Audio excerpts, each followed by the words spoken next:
All right, everybody, there is a lot of different awards that happens here at the Grand National Roadster Show, and something that caught my attention is Builder of the Year for 2026. I'm here with Russ at Double Z Hot Rods. Russ, how's it going? Going good, going good. Congratulations. Yeah. We were named Builder of the Year this year for 2026. Every year they give it to one of the shops that comes here quite often and repetitively and keeps showing new work. And yeah, this year I guess they chose us. Well, that's huge.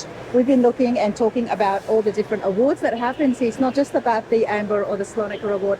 There is lots, and it's not just for the registrants, but for the shops and vendors as well. Tell us a little bit about Double Z Hot Rods. Yeah, Double Z Hot Rods is in the central part of California around Fresno. We've been in business for about 20 years, just restoring cars. There's a lot of great shops here. Our goal every year is to kind of get something new, bring it to this show and show it off to stay relevant, keep customers happy. It's one of the best shows, I think, probably in the world. It's my favorite one. It's definitely, like they say, the granddaddy of them all, the granddaddy right? of them all, yeah. The name speaks for itself. 20 years, you're so young. Tell me a little bit about yourself. I'm 40 years old. I started off going to college to be a teacher, got my teacher credential. Always worked on cars with my dad. Then eventually I just thought, why don't I just keep working on cars, because we're getting customers and things are building. So me and my dad started Double Z Hot Rods. It's basically our last name, so Zulam and Zulam. Okay. So it was a father-son duo when we started, and then we came to this show first, I think in 2014.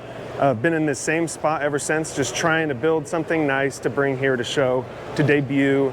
Yeah, just kind of like celebrate the process being finished. Love that, absolutely love that. Well, let's check out what Russ has been working on and what he has finished. You've got something very beautiful too. This is a 69 Suburban. It's not quite finished yet, but it's probably one of the biggest cars you could possibly work on. The hardest part of this car is getting the side of them to look straight, the doors to line up. I mean, the roof is as big as some, like, half of cars. Like, just doing the bodywork and painting a roof that long is tough. I can't even reach the middle of it right now to get the dust off. But yeah, this one is for a family that wants to have about 12 people in this car to take around to school. So this is gonna be a daily driver. So it's gotta They're gonna they want to drive it to their kids at school every day. Yeah. I love that. And then friends and everything. So it's got a Roadster shop chassis, an LS, big brakes. My priority on this was to stop and steer well with all those kids in to be safe. Yeah. Not so much the horsepower, just more of the drivability. Oh, this is beautiful. I love that. Tell me about. Yeah. So those wheels, they're Forge Line wheels. Forge Line makes great products. So we had to order those late, and they got them to us in time. They're a 3-piece wheel to look like a rally wheel, kind of like something that would be around in 1969, 70, 71.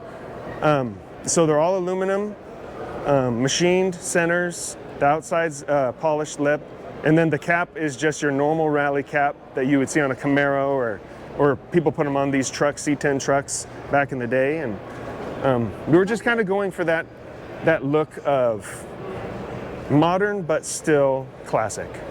Oh, this is awesome. Yeah. This is awesome. So this was a full frame off restoration? Full frame off restoration. Yeah, the hardest part on this was for me to find trim for a Suburban. The trim down here to break up the two-tone is completely different than a Blazer or a truck. Okay. So they don't sell it anymore. The company that made it went out of business and hasn't reproduced it. So we just ended up making trim after looking for months.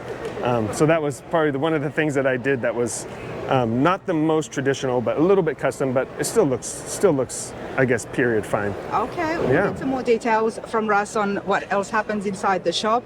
Let's take a look at what else you've got here. Yeah, so this is a 32 Ford Roadster. It's a Brookville body Roadster on I think a SoCal chassis with a small block, and we built this one. The customer worked on it quite a bit himself getting it together, and then we helped him finish it, and we did it in about 8 weeks. 8 weeks? 8 weeks, yeah.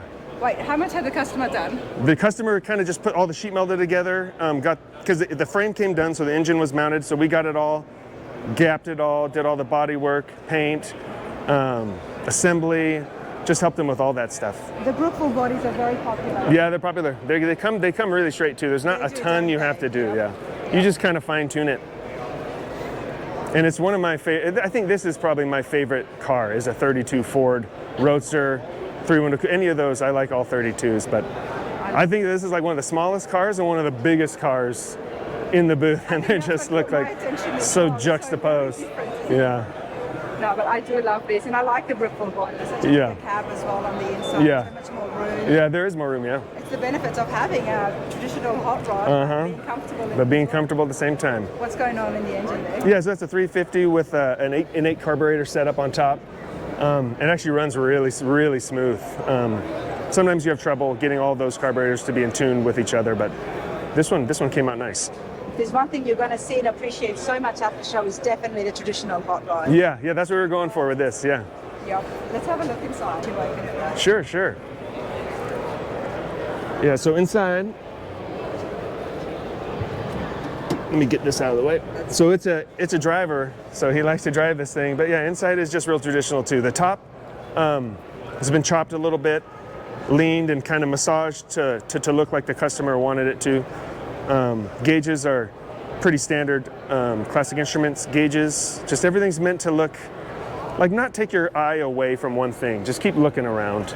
Everything kind of should blend together. How much of the work is done inside your shop and how much of it is done outside? The only thing we don't do is chrome and upholstery. So we'll do everything else. All the fabrication, paint, body, wiring, even the tuning, which I usually try to send off to people who know more about tuning these modern motors than me. But we'll get them running, get them drivable, then send them off to a dyno and get it all fine-tuned. That's awesome, man. Hot Rod Builder of the Year 2026. Russ here at Double Z Hot Rods. Tell us the town, where you've got. Yeah, our town is a pretty small little town called Dinuba. So it's about 45 minutes southeast of Fresno, kind of towards the foothills, in a farming community. So our shops used to be packing sheds. My family used to farm, it's called stone fruit or tree fruit, like apricots, peaches, and plums. Nice, yeah. So we used to pack out of these 3 buildings, and then my dad sold that land and didn't do that anymore, so we just started working on cars in there. And one day somebody came and asked us, how much do you charge an hour? And I think we said $15 or something. So we built our first car for $15 an hour. Wow. And then it just kind of went from there. So we started converting all the packing sheds, bought a paint booth, all these different machines, and had a little machine shop, and Nice. just kept improving. We're still improving now. It's a never-ending story.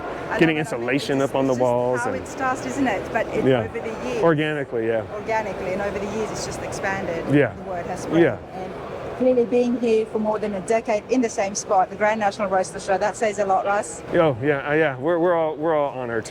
We were all pumped, and we thanks Joe Buck for selecting us and having us in this spot for all these years. And yeah, it's been fun. Awesome. We'll keep coming. Absolutely. The staff here are absolutely awesome. They run it really well. They really do. And there is just so much to see. There is so much to handle with all the different buildings. The Play Center is a big place. Yeah, you think like the show, we get here Wednesday till Sunday, you think that's too much time, but you end up missing something somehow eventually. There's still stuff I haven't always seen. miss something. You always miss something. You see a picture and you think, where was that? Let's continue along. Russ, thank you so much for your time, mate. Yeah, thank you. Cheers. Thank you.